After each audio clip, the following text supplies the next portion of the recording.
नमस्कार, Aryan homeopathic academy में आपका स्वागत है। मैं हूं doctor Aryan.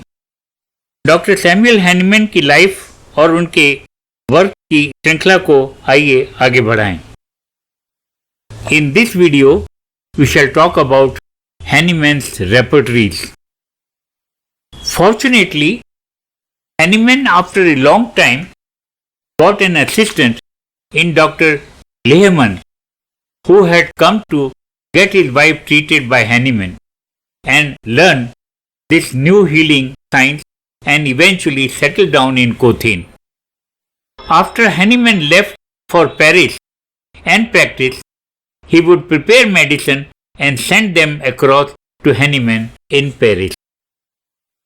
During this period, Hahnemann also employed Dr.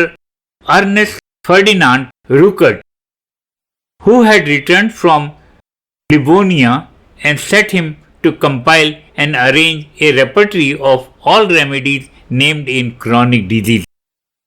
This work had been originally conceived as the last independent volume of chronic diseases. The cost of laying down the type, however, was sufficient to prevent the publisher from publishing it, and it remained in the manuscript form. The preliminary work for this had been done for some years in a register maintained by Hahnemann, but even that was not enough for him.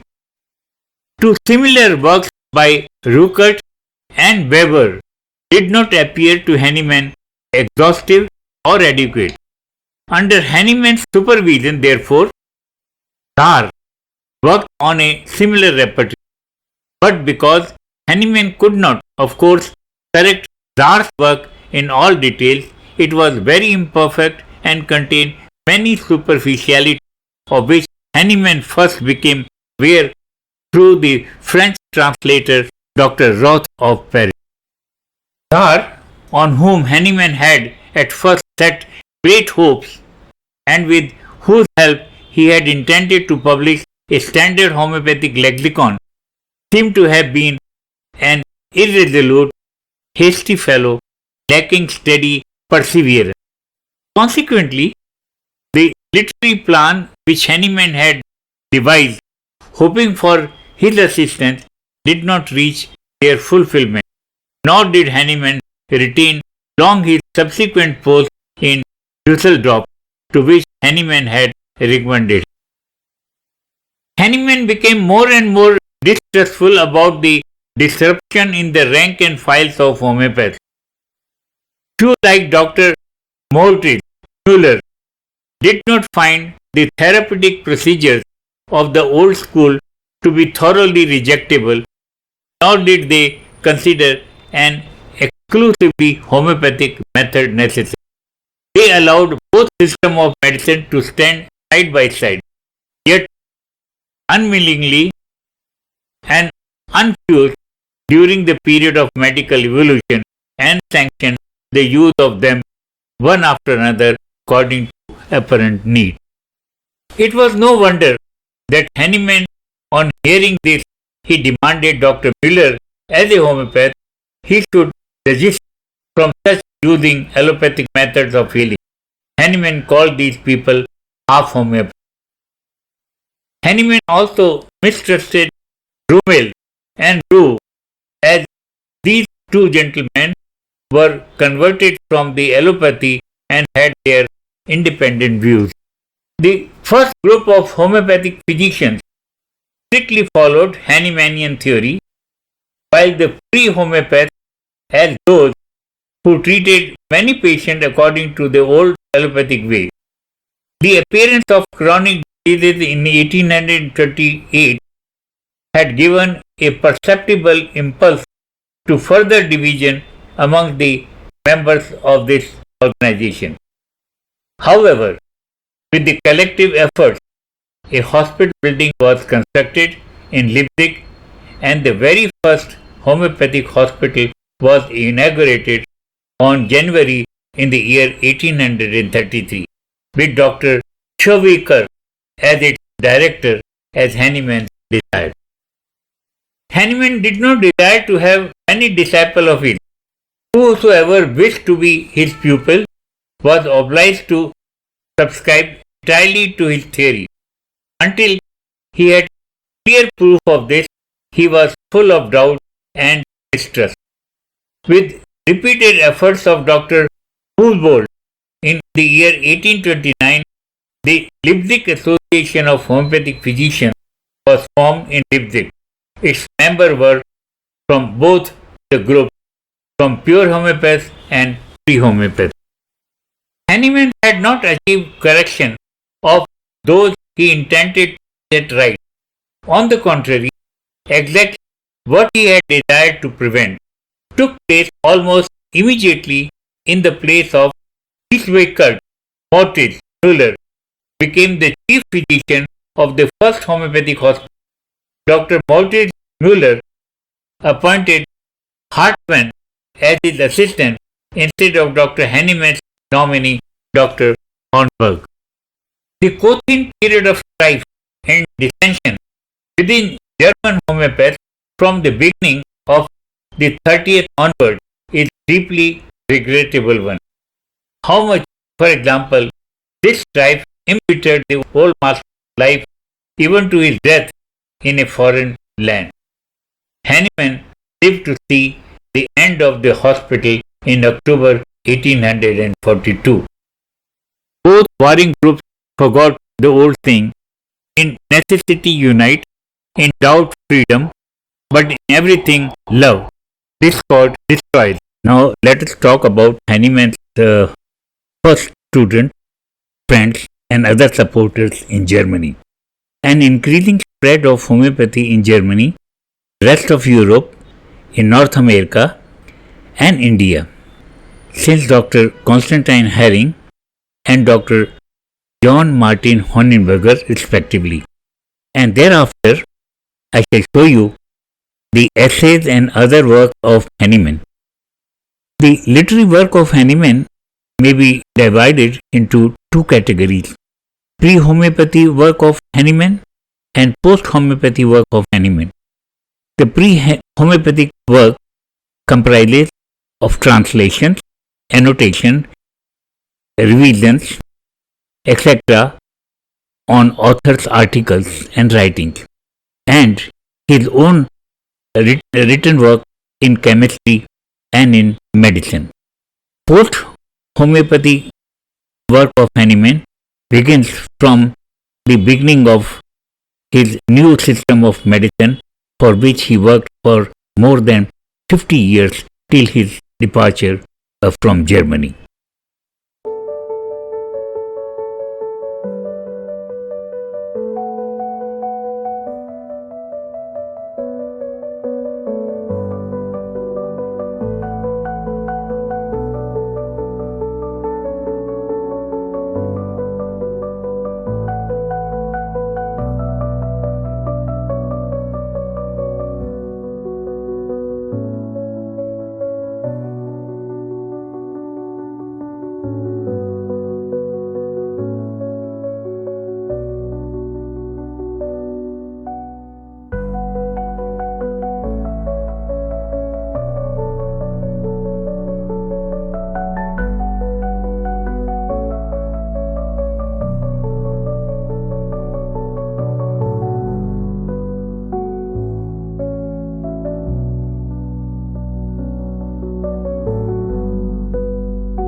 इस अंक में इतना ही। अगले अंक में कुछ नए तथ्यों के साथ। धन्यवाद।